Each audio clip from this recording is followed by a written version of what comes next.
right, guys, we've got a 2011, right? 2011 Volvo that has a misfire problem that we are going to solve. This is the owner of the car. This is Ellie.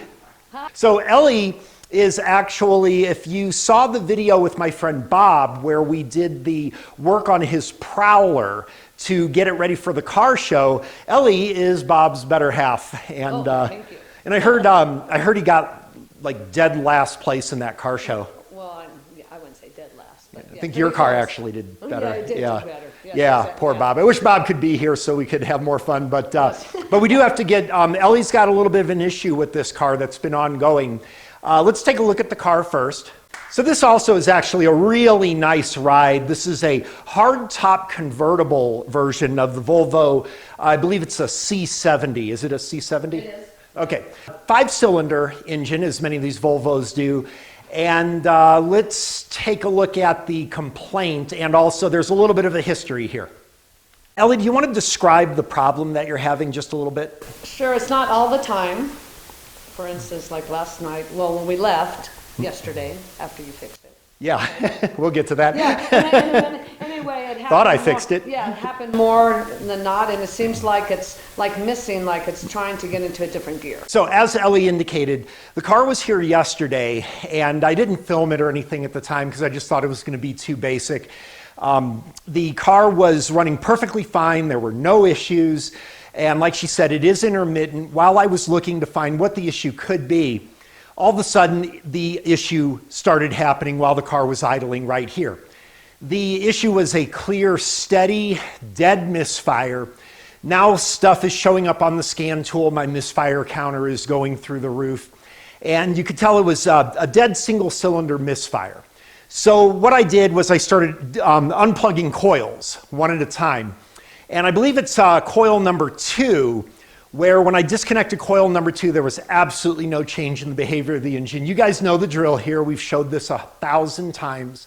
So then I swapped that coil over with an adjacent one. Coil still doesn't spark, but the one that I swapped in place did. Obviously a failed coil. So I told her she needs a new coil. She went up to the store, brought back a coil. We plugged it in. The spark returns. And I figure everything is fine. Well, apparently not, because when she drove the car away, she said that the problem started happening again, and this time actually worse than before. So is that about right? Yeah, exactly. All right, so that's where we're at. Okay, so actually Bob was here at the time as well. And one of the things, as most of you guys know if you do this a lot, you never want to work on a car in front of a customer, right? Well, it turns out that sometimes that can actually be a good thing, because Ellie and Bob were right here when I showed them clearly that that coil was not sparking, and then you replace the coil with another one, it sparks. They actually were able to see, yeah, without question, it's the right call. This coil is bad. So sometimes it can be really helpful. Obviously, if I did this on my own, I know the coil is bad. We replace the coil, call her, have her pick up the car. She drives it away. Well, now she's thinking, my car is worse than before. And I kind of look like an idiot because I said I need a coil in the car. And of course, that didn't seem to fix it from her perspective. But she can see that. Right. I didn't think that. Yeah, and she would have thought that anyway. But, you know, like a new person may have. Right. So I think what we're going to do is a little more thorough diagnostic here. I think what we need to do, right now the car is not acting up. We're going to go ahead and get on the scan tool, see if we got any history codes or anything to go on. But I think what we need to do is drive the car and see if we can reproduce the issue, because it doesn't seem to happen so much when it's idling. So let's take a look at some data here, guys, and then we'll, you're okay to drive the car? Oh, definitely. All right, she'll drive the car while I film the data, and we'll see if we can get the issue to happen. All right, guys, so we are once again going to use the new TopDon Phoenix Smart that was given to me by TopDon. My new favorite scan tool, for sure. We're at our screen where we would generally do the smart scan. This is one of those things where, of course, obviously you always want to do the smart scan, but there are a lot of computer modules on this vehicle. If we do smart scan, we're going to be here for probably 6 minutes. So what we're going to do is actually, I'm just going to go ahead and push the ECM, and we're just going to go right to there. without scanning all the modules and everything. This is a case where we would want to do that. I really don't want to sit around for 10 minutes. Okay, we're going to go to the fault code. We can see there's no DTCs. What was interesting is when the issue happened to me yesterday, I wanted to see the cylinder number for that, just out of curiosity. No DTCs set for the misfire on the cylinder, despite the fact that there was a considerable amount of time that went by with no spark from the coil. So the misfire detection on this car, probably not the friendliest. Speaking of that, there's another issue too. And that issue is when we go to our data stream, you will see that unlike you'll find on a lot of GMs or a Mode 6 on a Ford or something, the only misfire data I'm going to get is just a general misfire counter. I'm not going to be able to get individual cylinder misfires. Now this misfire counter works, but it won't tell me what cylinder is the issue, which kind of sucks. We want to see if we can pull anything else. Maybe the issue isn't a misfire. And of course, I think a lot of you guys are agreeing with me that most likely our issue is that we may have more than one failing coil. They're all the same age, right? So if one coil fails, every reason to think the others may be. But we, of course, don't want to do a thing where we tell her she needs 5 coils at $100 each, $500, and then the same thing happens. Well, yeah, then that's going to not go over so well. So I really don't want to guess at this. I really want to prove that we have failing coils, if that's even the issue. The spark plugs actually looked pretty decent, but that one coil was definitely dead. As you can see, there's not a lot of other useful data we're going to get here. What I may do if the issue starts happening is get some fuel trim here. That may be helpful. Again, only one bank on this car. It's 5-cylinder. Another thing that could cause this could be a drop in fuel pressure, obviously. That is something that we want to take a consideration of. Luckily, there's a fuel pressure monitor on the rail on this vehicle. And I think, as you can see, this is also turbocharged as well. We've got a boost pressure. I know that that's not a concern for me right now because the issue happened at idle. So let's choose those PIDs. Let's see what we've got. Okay, we can see fuel pressure looks pretty good. Hey, Ellie, would you mind doing me a favor? Would you mind hitting the throttle kind of halfway to the floor and letting it go? And a little bit more this time. Okay, we can see that the fuel pressure actually, if anything, increases slightly. So I do not suspect a fuel pressure problem here. Let's look at our long and short-term fuel trims right here. One more time, Ellie. Okay, we can see that the long-term trim isn't budging. Short-term trim moved just a couple hundredths maybe. Of course, on the D-cell, you will get a little variance. But we also see the main thing is right here. We've got no misfires. And that is the reason why I believe we're going to have to drive the car in order to get that to happen. So let's see if we can drive the car, get the issue to happen, and if it is a misfire problem, that should show up on our scan tool. Oh, there, that felt kind of rough right there, and there's misfires right there. Really? Already? I was just going to say, guys, normally on an ignition misfire, what you're going to find is when you put load to the engine, like when you're at a stoplight and you take off from that stoplight when it turns green, it puts the car under a lot more load. That's a lot more load on that coil, and that will cause the issue very often is putting the car under load. And we just saw it there. I felt a little bit, I've described this before, I call it a fish bite. It feels like there it is right there. Feel it?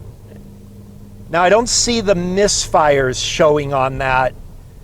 It's kind of minor on that one, but I definitely feel it. It feels like a misfire.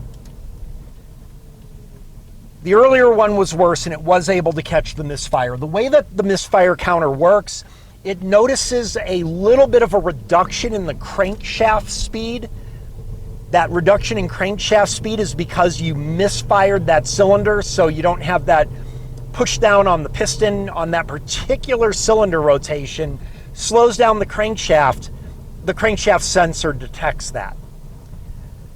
All right, so one way to maybe trick this into happening is we're going up a hill right now. So go ahead and slow down a little bit and make sure nobody's behind you. And then kind of put the pedal to the metal a little bit.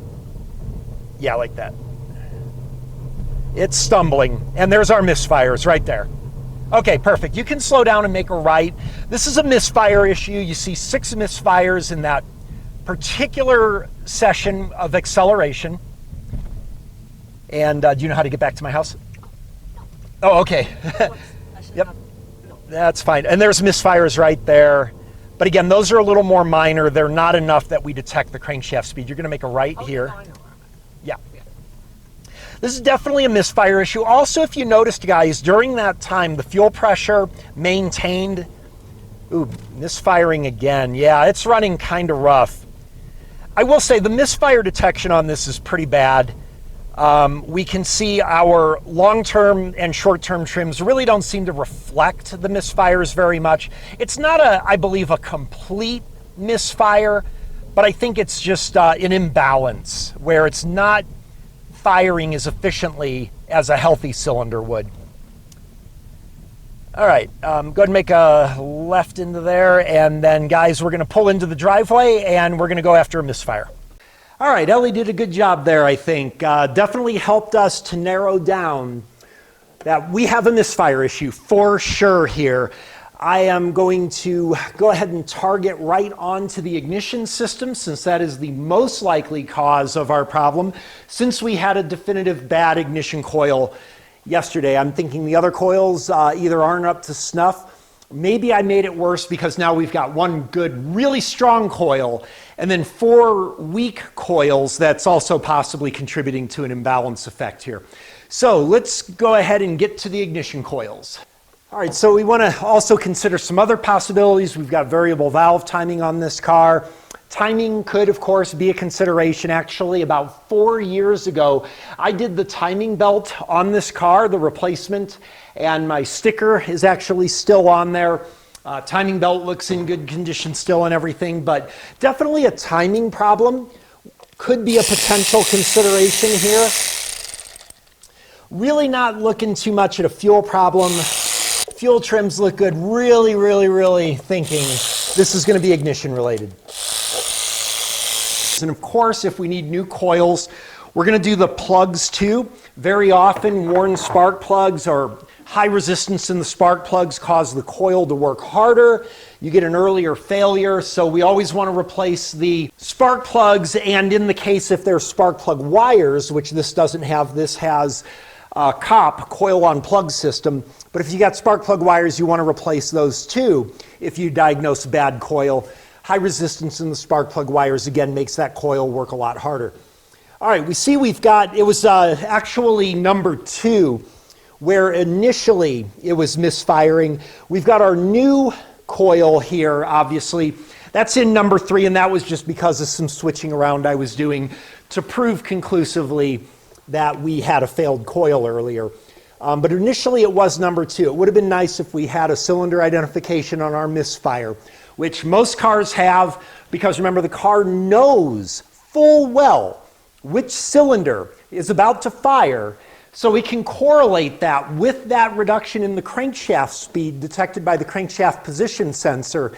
It really isn't that hard to do a cylinder identification, but this computer actually has trouble even just detecting misfires at all, really.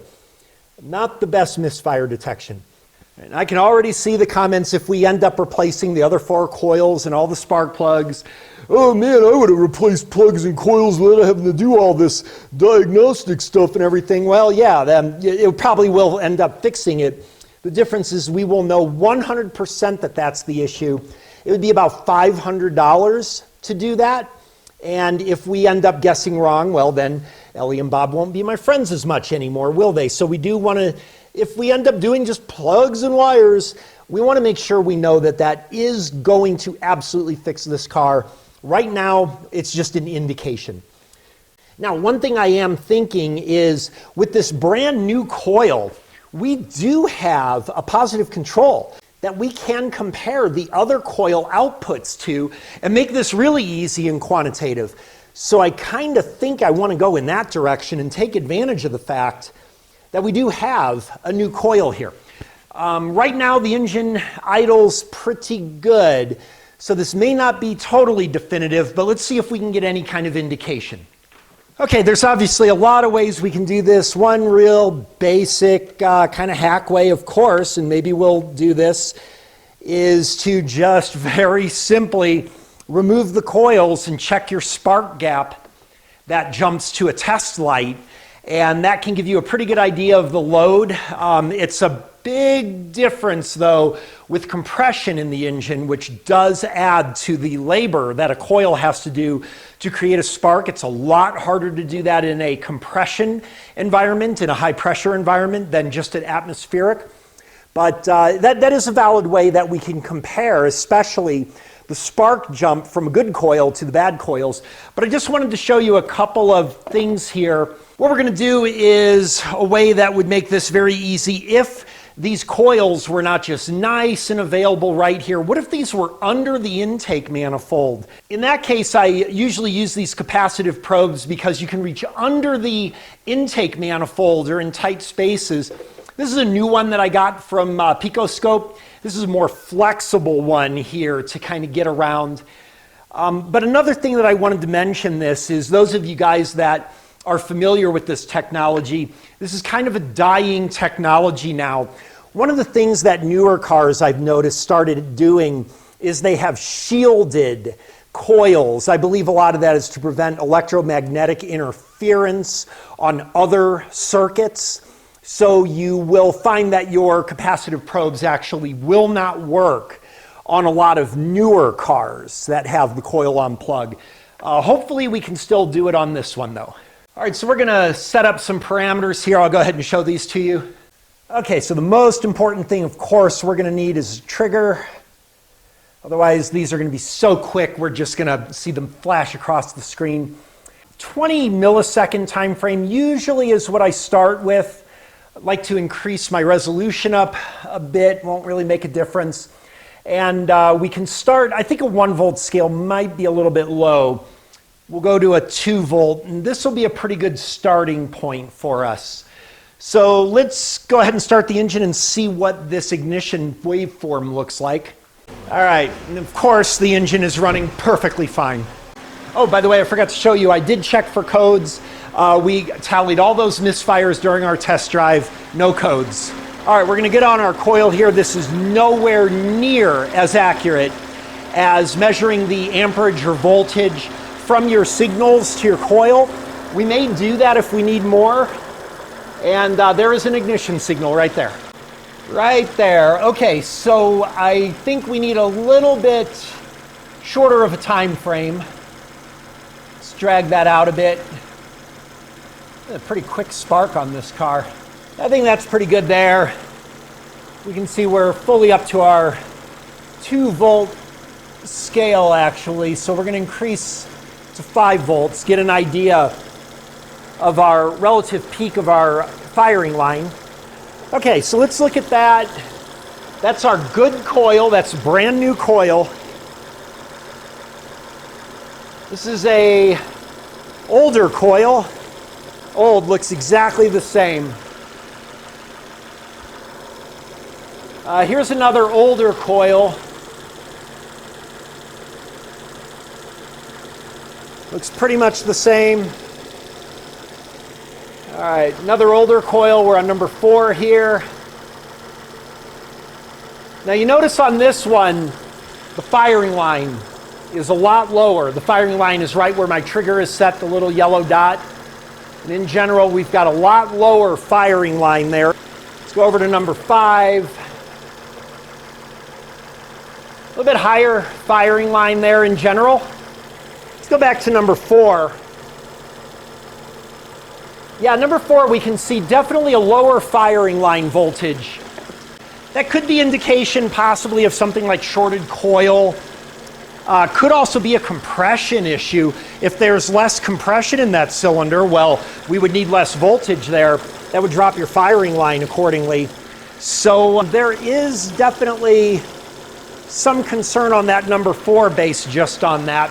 What we really need to do though is put this under load. I'm going to see if we can borrow Ellie one more time and have her put some load on the engine. Okay, yeah, notice that firing line on this good coil. This is definitely ignition. Okay, Ellie, can you go ahead and hit the throttle, kind of goose the throttle real quick?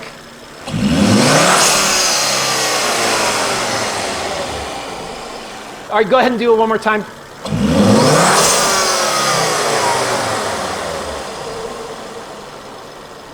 Okay, go ahead and relax. All right, not quite the result I was expecting. Let's go over to number 4, which I'm kind of expecting may have a little bit of an issue here. Again, look at that really poor firing line. Actually, it's under the trigger right now. There it goes. Okay, one more time.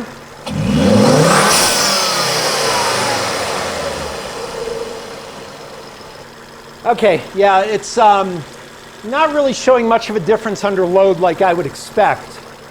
Okay, thanks, Ellie. You can go ahead and relax, and we'll call you back in a minute. Nope, keep it running, please. Okay, what I think might be a better way of doing this, well, definitely a better way would be doing a voltage test. But I want to make this easier, so we're going to do an amp curve on this. And what I'm using is a little thing here. It's called a seam ripper for sewing. And you get that little ball end in there. It keeps me from cutting wires by accident while I'm trying to open up this harness here. And obviously, it doesn't matter whether we go on the power or the ground for an amperage test. I'm going to put a amp clamp on here.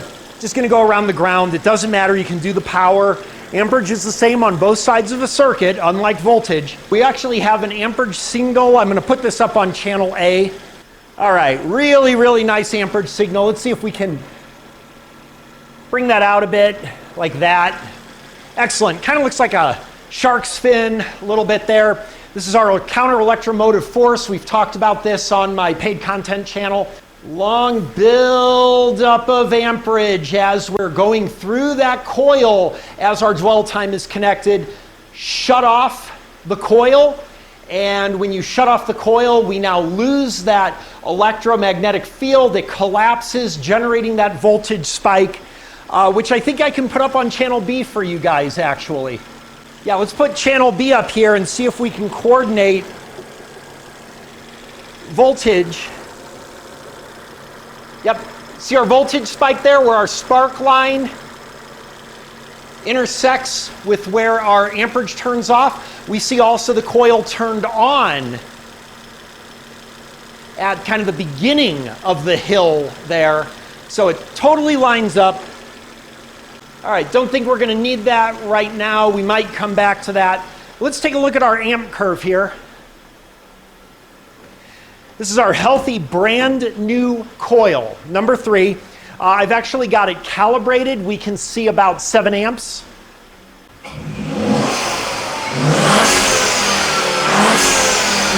All right, we see it really doesn't seem to change much with load. All right, let's go ahead and now put this amp clamp on number 4, which I'm kind of suspecting may have a bit of an issue.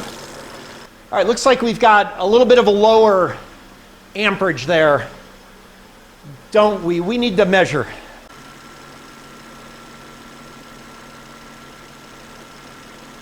All right, yeah, we got about 6.7 amps there. Let's go to number 3, our brand new coil. Look at our amperage there. It's only slightly higher, just slightly higher. Now, it may be a totally different story if we did this while driving. But right now, we're not seeing an issue. And the other problem is right now, we're not having the misfires happen, which is kind of frustrating. All right, let's go on to number 1. For number 1, I think just for fun, I'm going to go on to the power side. Nope, I've changed my mind. I think I'm going to go over onto the ground side. See, it doesn't matter which side on an amperage. And we know that from our basic electrical training. All right, let's do a little bit of load here. So one of the challenges, again, when we drive the car, we can get the issue to happen. I really don't want to drive the car, though, with all this equipment hanging out of the hood and everything. Oh. Okay, well, we did have a misfire there. Hopefully you caught it. That was really, really brief. As a matter of fact, it showed up on our scan tool. Right there was our misfire. So we definitely had an ignition misfire there. That's actually on our cylinder number 1. Let's go back over to number 4, where I kind of more suspect we're going to catch something. Again, we see a little bit lower amperage there. Do we maybe have indication of a short here? Let's zero in on that. And let's see. No, it doesn't really look like we've got evidence of a shorted coil there.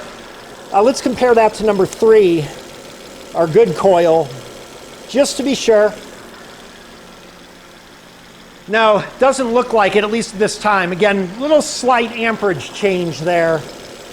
Not very much between these two. See if we can get a misfire again.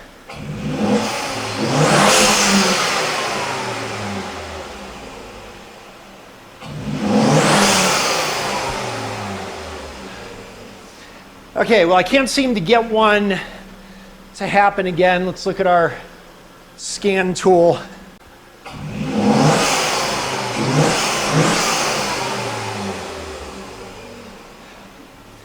I can't seem to get one to happen again. Let's go over to number 1. This is where we caught the misfire earlier. Again, notice the amperage looks a little better on this one, but we did catch a misfire here.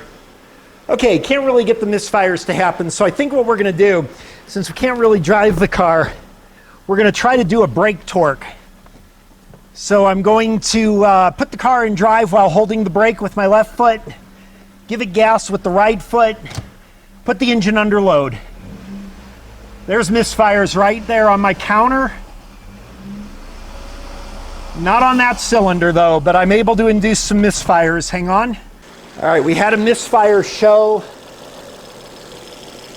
for sure on my screen.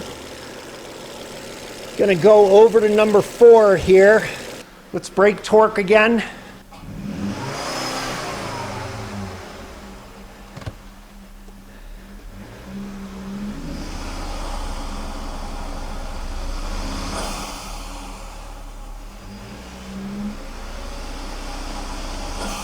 And of course, I can't get a misfire to happen. Unbelievable.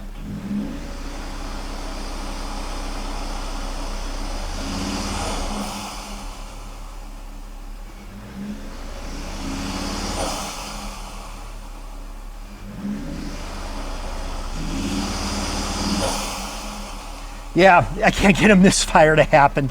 This is so frustrating. All right, I'm about ready to just throw some coils into this engine with some new plugs.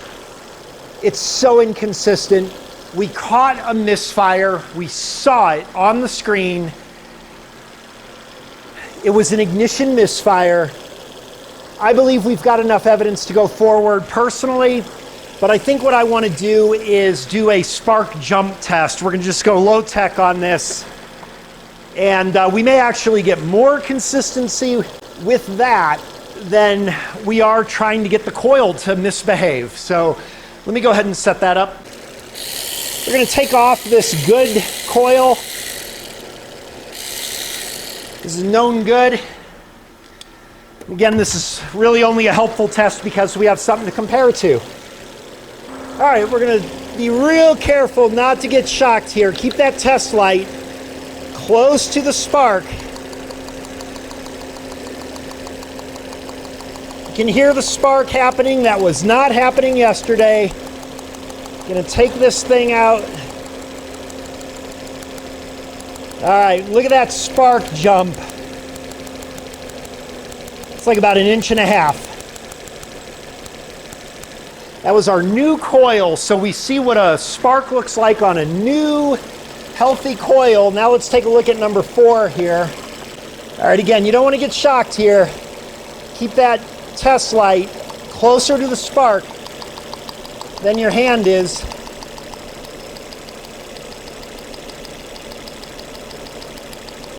Oh yeah, look at that. See if that's showing up in camera. That is about a ½ an inch. So actually this worked out better than our fancy, I mean it's not even a ½ an inch, it's like 3/8 of an inch that spark will jump on number 4. Yeah, I'm gonna make the call. We're gonna do coils and plugs. Get that back on, engine smooths out. Let's do one more. All right, I can see the flack I'm gonna get from everybody. You got the whole scope and everything, but you know, again, this is easy because these coils are readily available on the top of the engine. I'm trying to show you how we might get indication of an ignition problem when the coils are not easy to access, like on this car. If this is under the intake manifold, it'd be a mess. All right, let's try this one here. See if I can get you a better look at the spark jump.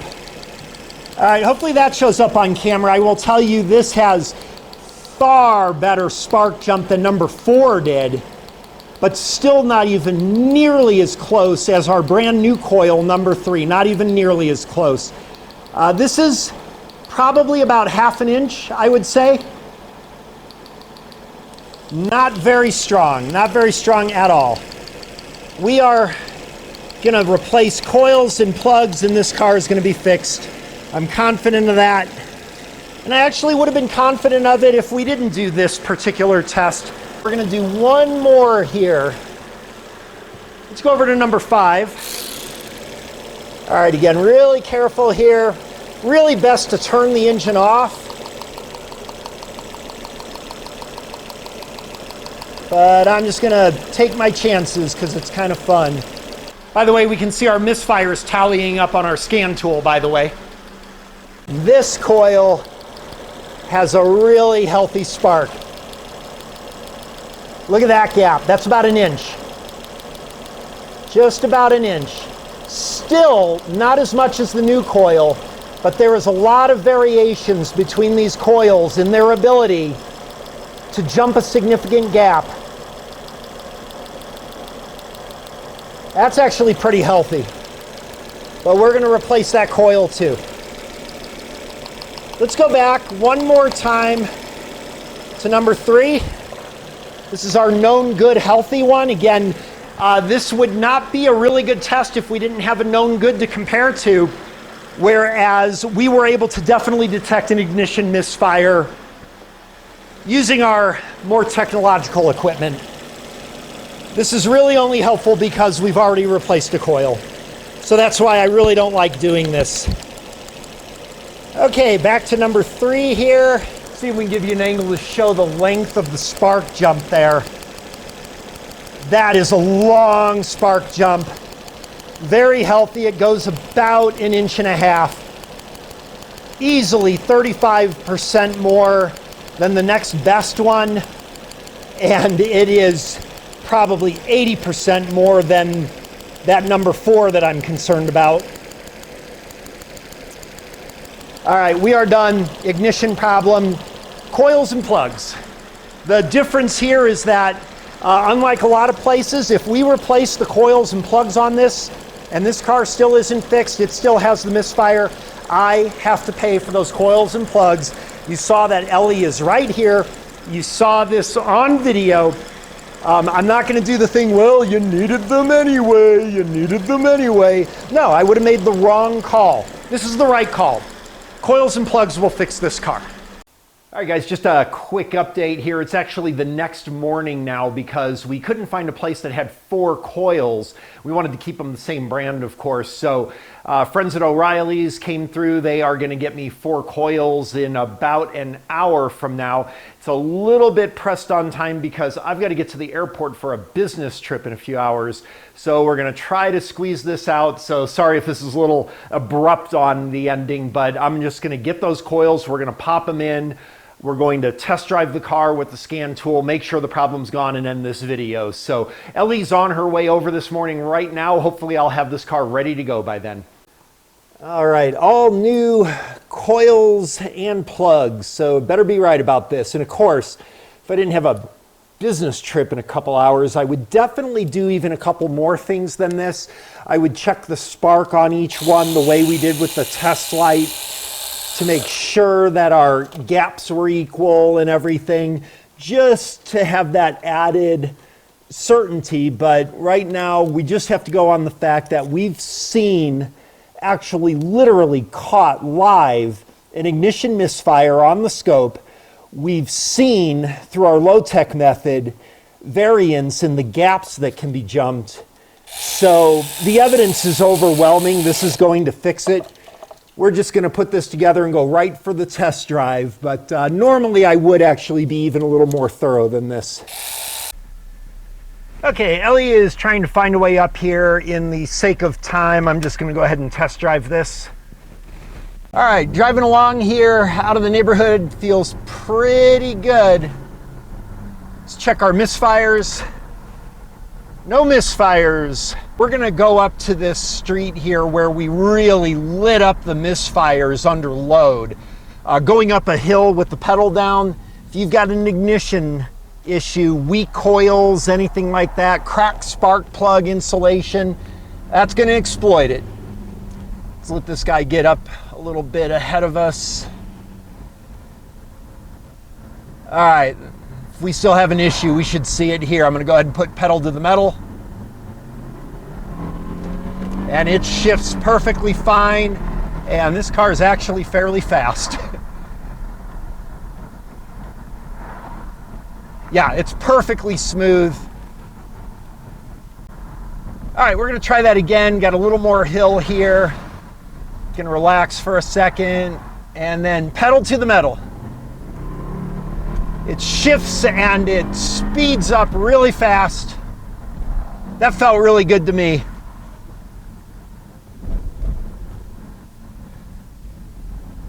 We're gonna try that one more time.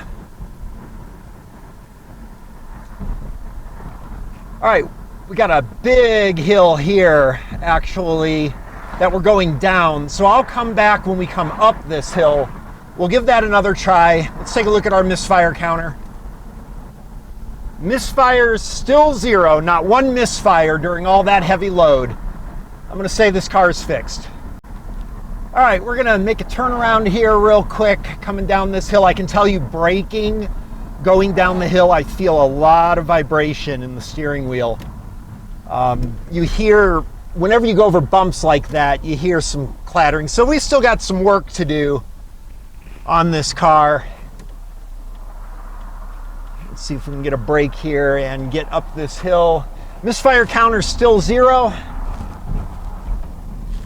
right, make sure nobody's behind me. I'm gonna slow down a bit. We're gonna go up this fairly significant hill here. Pedal to the metal. And it is absolutely doing fine. We are pedal to the metal right now. 6,000 RPM, no misfires. Car is fixed. All right, let's get back. Maybe Ellie and Bob may be waiting for me, I hope. We'll see. All right, we're pulling back into the neighborhood here. This whole time, misfire counter stays at 0. And doesn't look like Ellie and Bob are here yet, so we'll have to wrap this up. Again, driving up the hills, wide open throttle, no misfires. Saw it on the scan tool there. Everything's looking a lot better than when Ellie and I test drove it. So unfortunately, Ellie and Bob are not here yet to help me close out this video. I'm gonna have to get going here.